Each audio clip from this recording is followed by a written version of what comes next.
نچوڑ زمانہ خبر دارے چھے دا رب کائنات دا نامی سر جل جلالہ آئے دا محبوب عربی دا نامی سر صلی اللہ علیہ وآلہ وسلم آئے محبوب خوشحالی دا چوک علی حق دی کدا غی جبا یوزے کے خطاؤں شی محبوب عربی صلی اللہ علیہ وآلہ وسلم دا روزی مبارک نا خبری کی آغا دا اصلاح دا آغا زینا کئی یا وقت خوب کی رازی یا دا یو عشق واسطہ بانی وقت اطلاع ورکی فخرن نو آئیما اللہ جماعت کبر نو ساتی من درس حدیث دا بخاری تکینو و بخاری شریف کی چکم دے کے دا محبوب عربی نمراشی ورسرق لمدی کلیشوی صلی اللہ علیہ وسلم منگم دا الفاظ ورسروائیو طالبانو تم دا دب دا لحجی تلقین ورتکو صلی اللہ علیہ وسلم ورسروائیو مدینہ منورہ کے دا مردان و عاشق خادم دے آگا پچھوٹائی کور ترہ روانو رحمت للعالمین مبارک صلی اللہ علیہ وآلہ وسلم ورتخوب کی ورزی وبرتوائی چی پچھوٹائی پاکستان تزیوی یا پاکستان تزم بیار آزم خدمت تا بیار آزم مبارک ورتخوب کی وائی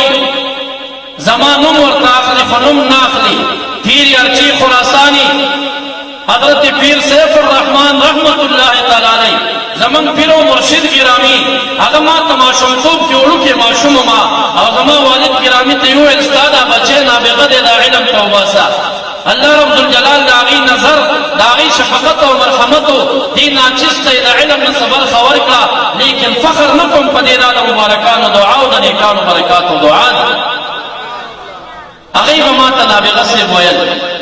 نبی اکرم سید عالم صلی اللہ علیہ وسلم دا مردان دا خادم و عشق توائی چھ پاکستان تلاری نابغ صرف سلام آیا اور بیاور تو آیا چھ پا درس حدیث کی تاسو کلوائی زمان نامی سرا صلی اللہ علیہ وسلم اگر کہ کتاب کے صلی اللہ علیہ وسلم دے تاسو دسی الفاظ آئے چھ صلی اللہ علیہ وآلہ وسلم طالبان مشتد زمان درس حدیث ناس دی اگئی تماویل چه داسی یو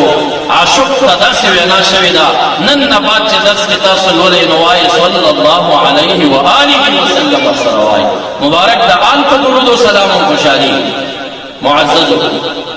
دا آداب و تقاضا دادا دا محبوب عربی صلی اللہ علیہ وآلہ وسلم دا محبت تقاضا دادا چه منگ دا آغی مبارک و دا طول صحابہ و قدر کو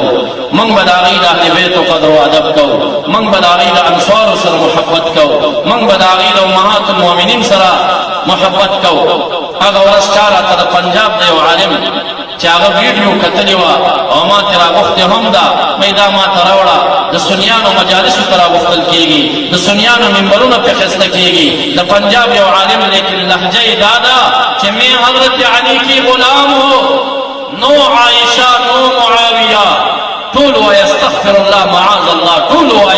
دا سنی لحجہ ندا بلکہ منگ دا بی بی عائشہ صدیقہ ہم غلامانیو منگ دا امیر معاویہ رضی اللہ عنہ ہم غلامانیو منگ دا شیر خدا حضرت علی کرم اللہ وجہ ہم غلامانیو منگ دا تمام صحابہ غلامانیو و دا محبوب عربی دا خاطر دا طول صحابہ عدب و احترام ساتھو سنی دارے دا طول صحابہ سر محبت ساتھی شیگان دا اہل بیت محبت ساتھی و دا چند صحابہ و گستاخی کئی دا اہل سنت نوتنی دی حوض کوثر با اللہ دوی تا ننصب کئی خوارج دا خلفاء راشدینو سر محبت کئی و دا حضرت علی کرم اللہ وجہ صلورم خلیفہ و دا اہل بیت سر دشمنی ساتھی حوض کوثر و باغی تا ننصب کی گی اگر بے عدب و گستاخان دی منگا اہل السنہ والجماع الحمدللہ دا طول صحابہ دا طول اہل بیتو دا طول امہات المومنین و فضل کے قدر و احترام ساتھو و دا آغی پشان کے چھ سوک گستاخانہ الفاظ استعمالی دا آغی خلق صرف زمان قطعی تعلق وی او دا آغی خلق تبر سنی لقب نورکو